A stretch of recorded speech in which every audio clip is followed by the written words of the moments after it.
Hej, og ja, i de her uger har vi arbejdet med noget, som hedder skolevalg. Det ligger lidt i sig selv. Og vi fik så besked på, at vi skulle vælge 3 mærkesager. Altså de 3 ting, vi går ind for. Og de 3 ting er så styrk dansk militær, gratis psykologhjælp til folk under 25 og aktiv dødshjælp. Grunden til, at vi har valgt de 3 er personlige årsager, og ja, vi mener, det er også bedre for samfundet.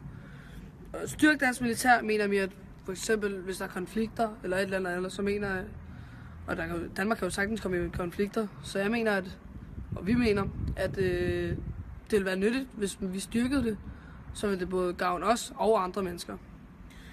Gratis psykologhjælp til folk under 25. Altså, nu er der jo også, ja, i en periode, hvor man begynder at tænke over ting, det er i teenagealderen, og så vi mener, at psykologhjælp burde være gratis til folk under 25. Og aktiv dødshjælp mener vi, at hvis du ikke kan reddes, og der er ikke nogen midler, der kan gøre, så du bliver reddet, så mener vi, at aktiv dødshjælp, at det burde være lovligt, så du ikke skal lide, indtil du har, lad os sige, 2 uger tilbage at leve i. Så hvorfor må man ikke tage sit eget liv, hvis du alligevel ikke kan blive reddet? Så ja, det mener vi.